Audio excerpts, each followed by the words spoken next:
Welcome to Media and Monuments, presented by Women in Film and Video in Washington, D.C.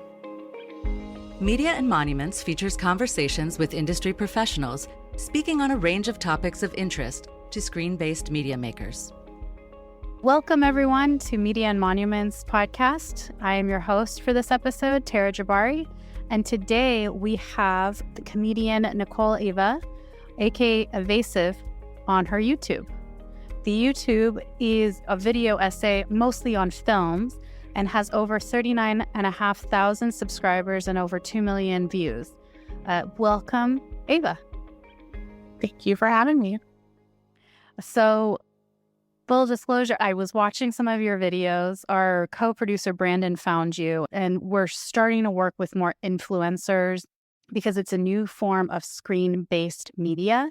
And he's like, this is a really fun YouTuber. You should check it out and all that stuff. So I did.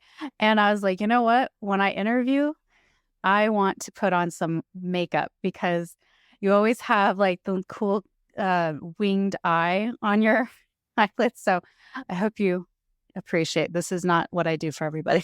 I do appreciate it. Even if we're not on video, I still appreciate it. Well, eventually we'll get there. Eventually. We're getting there. Eventually. So first, I wanted to ask you some of the basics that we usually ask for a lot of people who gained their career through the internet, through social media. When did you start using social media for work? That's a complicated question. So a little bit about my backstory. I went to NYU, New York University, for film school. And before I went to university and also during and then after, I made several attempts at YouTube because YouTube was what I always gravitated toward. It was the social media that since it first started, I watched videos on. So I always wanted to be a part of it. And it was a lot of trial and error over the course of about 8 or 9 years before I finally found something that stuck. And even that, it's still not completely my career yet. I still have a day job that pays most of the bills, but YouTube is slowly inching its way toward a full-time job the more I work at it. You mentioned just now and throughout your online presence that you did go to film school. Did you always want to be sort of like a video essayist, a reviewer, or what was the original, like what would you hope to be doing? And then you turned into the YouTuber. My career goals, I've said all along, is that I would like to write for TV comedy shows, but as we all know, you can't just, go on LinkedIn and apply to write for a show. It's the kind of thing where you have to be invited, and it's an inner circle, and who knows who, and the only way you can really hope to get a job like that is to put your name out there. And since I want to do comedy, so many TV comedy writers also do stand-up and also do other things, and that's how they're discovered. So it was all kind of feeding into those career goals, and that was why I started doing YouTube. And then this last year, it kind of took off for me, and it's been slowly, the snowball has been building and building, and I just am continuing to work at it and trying to continue to put my name out there through that and through stand-up. One of your videos on your YouTube is that you reached 10,000 subscribers in early April, and now it's about 6 months later at this time of recording, and you have just shy of 40,000. This big jump in such a short time, what do you think really caused it? Well, to me, part of it is that I'm fulfilling a niche that I haven't seen fulfilled on YouTube before. It took me a while of figuring out what kind of videos catch the algorithm and what kind of videos get the most views. And I found that the two types of videos that are guaranteed success are ones where I watch all of a certain category of movies. So every best picture winner, every worst picture winner. And then the others is this second series I've started where I have groups of LGBTQ people, but I'm going to be expanding out in the future, watch an offensive movie and react to it. And then I build that into a bigger video essay. And that came about because I have made all these friends through doing stand-up comedy in New York. And I realized I had this idea and there was no one else on YouTube who was doing it. And so I saw an opportunity there to fulfill that niche, and it's paying off. Yeah, I haven't finished the Razzie episode, but I watched the Best Picture yesterday, and for the I love The Godfather. Barbie makes a comment about the Godfather, and I'm like, you know what? It's not just white guys who love it. It's such a female show too. Yeah, the Oscar video, that was I actually got a lot of really angry comments from people who were, I bet, and just insulted that you didn't I would like Gladiator. But a lot of those were throwaway jokes. It's a good difference. No, it's a lot of these, a lot of my personality on YouTube, which I think a lot of people don't realize, is that it is a character. Like in real life, I'm not like that. I'm a lot more, I enjoy watching these old movies, regardless of whether or not, I find them entertaining. I still find them interesting. But on YouTube, there are much less people who want to see a serious analysis of Oscar movies, and there are people who want to see a funny analysis of Oscar movies. Yeah. I mean, the Rebecca one made me laugh, really laugh. Yeah, and that was also, that entire video was, I wasn't expecting it to get the views it did. That was my first video to really catch the algorithm and to really take off. So I wasn't expecting it to get so many views going in. And now looking back on it, it's like, I kind of part of me wants to do the video again and like go into more detail about these movies. But then I get other comments that are like, I just love that you only talk about each one so briefly. Yeah. Some people really hated that, but some people really loved it. The Razzie one is like twice as long or more. Mm-hmm. Yes, sort of. And it covers half the movies, because the Razzie one, I actually took the time to explain each of these movies and why they won Worst Picture and what's so bad about them or what's not so bad about them. And I have other ideas. Like I would want to return and do, watch every Worst Actress winner, like cover some of the other award categories. Oh, that's cool. Yeah, that would be good. There's a couple of podcasts that do I've been a guest on a couple that would just focus on an actor or just even a music composer or just the director. I have a friend, one of my friends that I made on YouTube, her name is Nikki Carey, and she has over 200,000 subscribers. She's way further along than I am, but she was in my Razzie video, and she actually just put out a video where part one, she had to split into two parts, but she is watching every Ryan Gosling movie. And she was like, your channel kind of inspired me to take on a video topic like that. Yeah. And then the other kind of niche that you kind of touched on is having people in the LGBTQ plus community watching a film. One of the top videos that you got views on is I made trans people watch Jack and Jill. Yes. Which I had never seen. So I appreciated you giving me a recap. I'm like, yeah, I don't need to see this. But it's so funny. They're like, you know what? It's a lot less offensive than I thought it would be. And then the other one is She's the Man, right? Yes, that's the one I just put out. Yeah, that one is the most recent one. And what it was interesting is to hear a couple of the trans people saying, oh, I could totally relate to what this character said about being forced to prove themselves that they are the gender that they are saying they are, or something, or like hiding or something like that. Where did you decide on those kinds of niches as well? A lot of it is just circumstance. I do stand-up comedy in Brooklyn and Manhattan. So just through stand-up comedy, I met a lot of these people, and I'm like, these people are so funny, and so many, LGBT topics on YouTube, or just in general, especially transgender topics, are so serious and so, very analytical and so academic. And I wanted to kind of show like, hey, transgender people can be funny too. Like, these comedians exist, and they have existed for decades.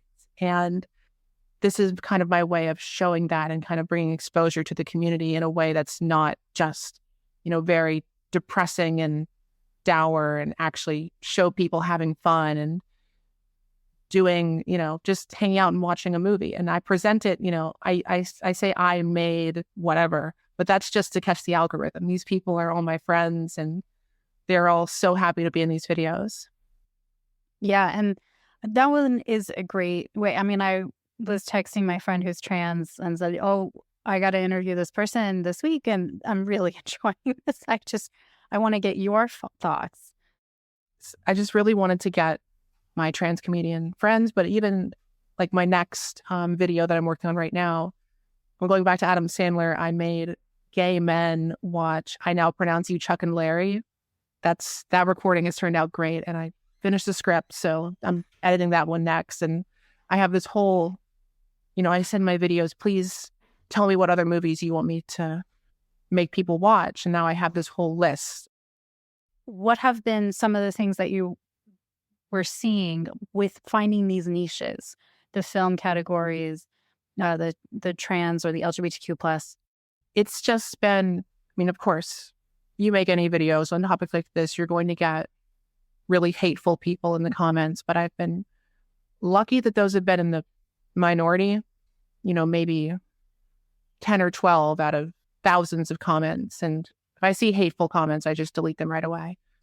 But I found just a lot of, especially LGBTQ people in the comments that are just saying, this is so good. I've never seen anyone do a video like this. And, I love this format. Please keep making more. Please cover this movie. Please talk about this. And it's just so interesting to be in this position now where I have people messaging me and asking me like, hey, can you talk about this? Can you cover this topic? I wanted to now get more in the technical aspects of it. So what are some of your favorite tools that you use to film, and what kind of software or tools do you use for editing? A lot of my YouTube so far has been just an evolution. So when I started, I just was using my iPhone for the first few videos, and then I upgraded to this cheap DSLR that I got used off of eBay. And now more recently, I finally got, a more modern camera, which is what my most recent video was recorded on. For editing, I use Final Cut Pro because, I know Adobe is better. Adobe Premiere is the superior software, but Final Cut Pro is just what I'm so used to because I've been using it for so long. And it's just easier that way because I am so used to the shortcuts and everything, even if it is less efficient than using Adobe. And then for audio, I just have this Yeti Blue microphone that I picked up in 2014, and it still works great. And I haven't had much of a reason to change from that. So equipment-wise is very basic. And I was actually surprised that with how basic and kind of low quality some of the equipment was, that my videos still took off the way they did, because on YouTube, you see people who are using the most, advanced, expensive cameras and best microphones. But I found it doesn't really matter what your equipment is, as long as everything else in the video comes together. The audience because you have to remember that most of these people who watch YouTube videos are watching them on their phone. So super high quality only makes a difference if you're trying to project it on the TV. And looking at the YouTube analytics, I can see clearly that 75% of the people who watch my videos are watching it on a phone.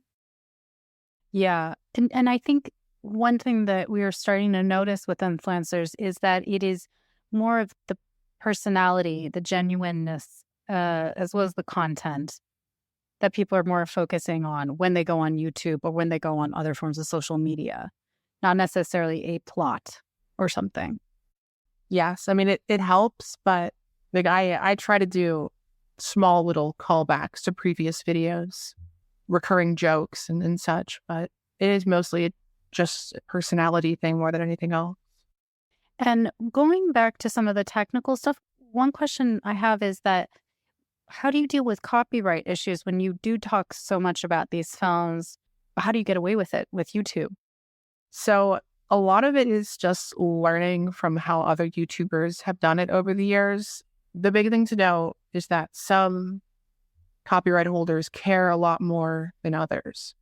And if you talk about, technically these things are copyrighted, but there is such a thing as fair use law, which says that if it's a review or a commentary or something of that nature, then using those clips is allowed because it's fair use. But there are some companies that are a lot more litigious or just a lot more annoying in general. Like my She's the Man video was hit with a copyright claim about a week after I published it, and then I appealed and they took the copyright claim off because it was clearly a review. But that's an issue of Viacom, the parent company that owns Paramount Pictures. They also own Nickelodeon. They have always been notorious on YouTube since YouTube's inception. I think they sued YouTube a few times in like the late 2000s. And they've always been very much an enemy of people on YouTube because they always just go after anyone who does any reviews or anything of theirs. But other companies, not so much. And especially if you do old movies, which I do, I'm covering older movies, especially, they don't really seem to care. And I think that in the earlier days of YouTube, things were a lot more kind of Wild West, where these copyright holders could come in and just mass claim everything. And now YouTube has been around for so long that there's a very well-established system that prevents reviews and other things like that from just being automatically taken down, which is part of the benefit, I guess, of me starting a YouTube this late into the game, because I've seen over the last decade how YouTube has evolved. Is YouTube your favorite and the one that you really want to concentrate on? Or are there any other platforms, online platforms that you are gearing towards? You're like, you know what, this is kind of like the new YouTube that I wouldn't mind working on. Well, I use Twitter, I guess X now, Twitter and Instagram. But YouTube is the platform that is most profitable by far. So I've kind of put a lot of my eggs in the YouTube basket for that reason. And to me, it kind of also just shows staying power that, Vine came and went, and then TikTok replaced Vine. I'm on TikTok as well, but I have mostly just been using it to post. Like, I'm going to start posting more short clips from my videos to feed into the YouTube, because YouTube is where the money is. And I don't really know of any other platforms that enable you to make money like that. I mean, TikTok has monetization systems, but it works very differently. Same thing with like Twitch, for example. Twitch streaming, the monetization system is very different. And most people that I've seen on the internet kind of put all of their time and effort into one social media, and then everything else is kind of just supporting the main driver of income. And when you mean about the money through YouTube, is it through YouTube that they go through your Patreon, or is it possible to make money directly from YouTube? So it's both. YouTube has their ad revenue system where they give you a certain amount of money per 100 views. A lot of it is up to the creator. You can decide, do you want ads in the beginning? Do you want ads in the middle? Do you want ads in the end? And you make more money the more ads you put in the video. And then Patreon also is helpful with that, because through Patreon, that's a more consistent, this is how much money I'm getting a month from Patreon. YouTube its monetization system, it's honestly a little bit annoying, because they pay out once a month from the previous month's earnings. So on October 21st, I will get all of the money I earned before September 21st. Like, it's a month out. So, even if you have a video that's a hit, you're not going to see the money from that video for over a month, because of just the way YouTube's monetization process works. And I believe the way they do that is because they don't want to pay you out until they're sure that your video is not a copyright violation. So I think that's part of why they wait that long, but it makes it difficult for people who rely on YouTube for their income, because you have to kind of plan things very far in advance. Even if your video is a success, you're not going to see the money for more than a month after you publish the video. Yeah, that's a great point. Have you spoken to people who do make most of their living through YouTube, and that's how you learned like plan way in advance and all that stuff? Yes. I still have a day job right now, and I would like to do YouTube more full time, but I'm not quite at the point yet where I can do that. And there's also other things to consider, like YouTube doesn't give you healthcare. YouTube doesn't even take out money for taxes. You have to do the math in your head of how much money you're going to owe in taxes for how much you make. So the only way to really go quote unquote full time on YouTube is to be consistently making above what you need to live, because you have to also factor in all these other expenses. And it's a long process to get there. Very few people can build it up overnight. And once you do make that your full-time job, then it becomes that much more stressful because you alone are responsible for your own income. You can't expect to be, you can't expect a paycheck every week. You have to really push and work hard. And you also can't be guaranteed that every video is going to be a success. So your income really fluctuates if you go to YouTube full time, unless you're one of these really big YouTubers that has a team behind you and you put out a video every week or every other day that consistently gets tens of thousands or hundreds of thousands of views, which is not what I'm doing. I'm very much quality over quantity at this point. I would like to in the future expand and bring in other editors and bring in more help. But at the moment, it's solely a one-person job. That's a lot of work. You have a lot of edits in those videos.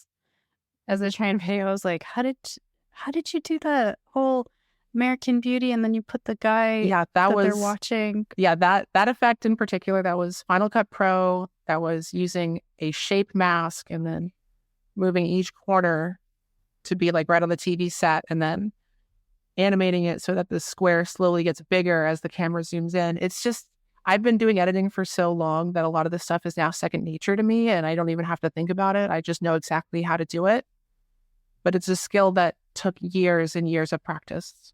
Is there something that you're noticing being a film student that you would like to see change within the film industry as it continues?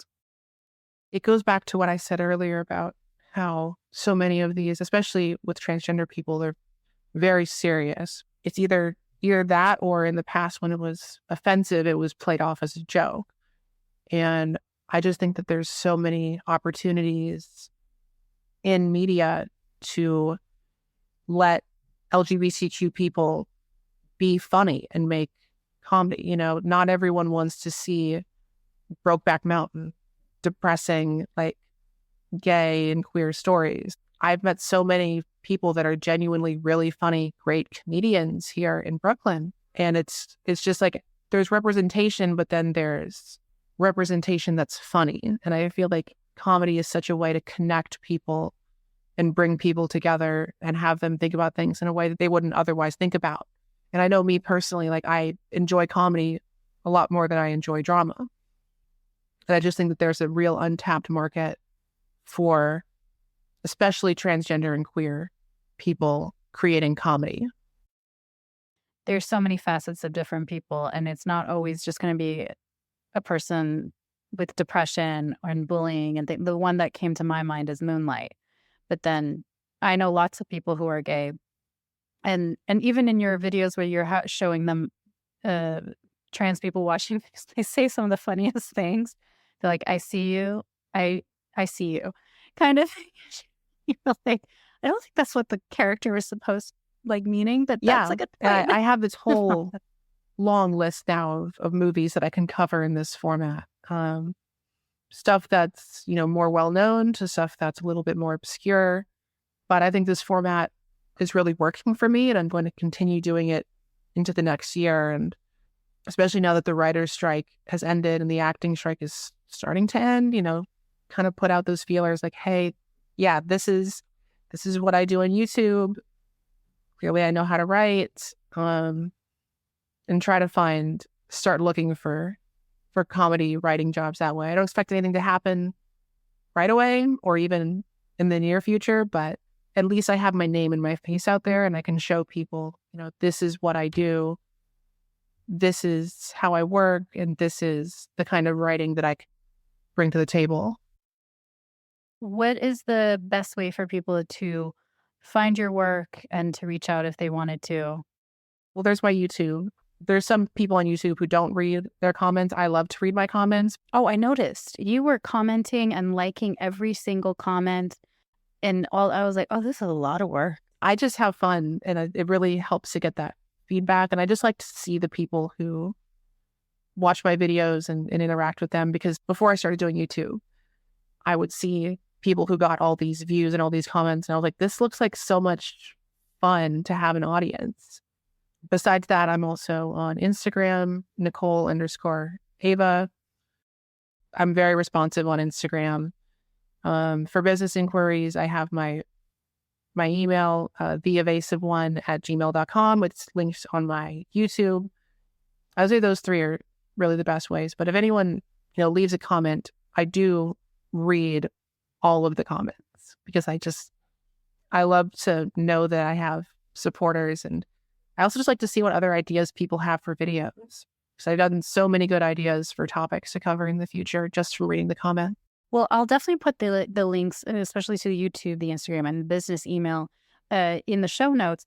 But this reminds me of one other thing. So when you are online, and I've discussed this with a couple other influencers in the past episodes, how do you take care of yourself when you see more negativity or even a couple of negative comments? Because that sometimes is the thing that gets people stuck. You get 10 positive and 1 bad.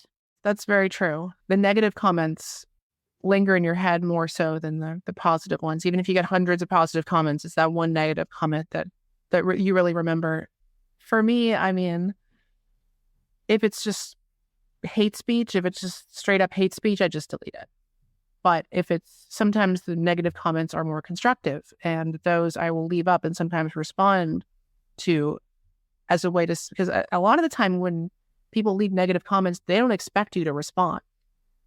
And I had this really funny interaction once earlier this year where someone left this, paragraphs and paragraphs on the Oscars video about how much they hated it and how terrible it was and how I'm terrible at analyzing movies. And I responded and just said, yeah, you're right. And the guy, it really threw him for a loop. He was like, wait, didn't you make the video? And I was like, yeah, and I agree with you. It's like, but you made the video. I'm like, yeah, so? And somehow this guy ended up responding like, you know what? This is the best response to criticism I've ever seen on YouTube. I still don't like your video, but I don't hate you as a person. I think you're funny. Like, sometimes you can get them to turn around because a lot of the times people on YouTube are not expecting you to respond. And so when you do respond, it's almost like, oh, there is a real person on the other side of the camera. And I almost feel like sometimes if people see you in the comments responding, they're less likely to leave a negative comment because they don't want to be put on the spot. It's not for everyone, but I enjoy kind of messing with people like that. And I think that's part of why I've been able to build this audience, is because I'm so interactive with the people in the comments. And I've done 2 live streams so far, and I had people, give me feedback like, I just love how you interacted with the chat and talked back and forth to people who were there. It really made it feel like, this is a community and that you're a real person and not just, this internet, whatever, that you're a down-to-earth person who's willing to talk to people. And I have people who on Instagram or on Patreon where, one of my Patreon supporters who gives me $10 a month, he visited New York and he messaged me on Patreon like, hey, I've never been to New York before. I know you live here. Do you have any recommendations of places to go? And I actually gave him recommendations. It's just, I think it's important to have that human element in building an audience. And some people that's harder if your audience gets too big and then it's like, well, I can't answer all these messages. I'm too busy. But at least starting out, if you interact with your audience, it really builds kind of like audience loyalty, and it really just helps to build your name and get yourself out there more because, people feel like you're listening to them and you're listening to the comments they leave and the feedback. When I was just, watching YouTube videos, I didn't leave comments because I didn't really see a point. I'm like, the person who makes this video is probably never going to read it, and even if they do, or they're not going to respond. And it's like, I never really saw a point in leaving comments. So part of why I respond to comments so much and like comments is because I want people to feel like they're being listened to and that there is a point in leaving comments, because the way the YouTube algorithm works is the more people like and comment on your video, the more YouTube will promote it. But more so than that, I just enjoy talking to people and enjoy knowing that there's people who are watching and enjoying these videos, and it gives me more inspiration to keep creating because there's people who are expecting me to make another video.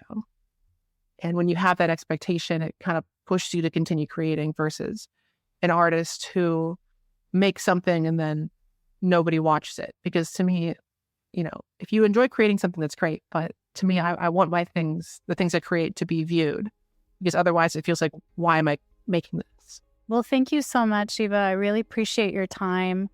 Definitely will have all your links on the show notes. And yes, the next time I am in New York City, I will check out your next stand-up. I will let you know. Thank you. I don't do stand-up as much as I used to because YouTube has been so much more profitable than stand-up ever was, but I try to do an open mic and practice at least once a week, and then people will invite me to perform at their shows, and the more that my YouTube career builds, the more invitations I'll get. Yeah, exactly. And it's that muscle that needs to be continuously worked on too. Comedy especially. Yes, it is. So thank you so much. Thank you. Thank you for listening to Media and Monuments, a service of women in film and video. Please remember to review, rate, and subscribe wherever you listen to this podcast. For more information about WIF, please visit our website at www.wif as in Frank, V as in Victor.org. Media and Monuments is produced by Sandra Abrams, Candace Block, Brandon Ferry, and Tara Jabari, and edited by Emma Klein, with audio production and mix by Steve Lack Audio. For more information about our podcast, visit mediaandmonuments.com.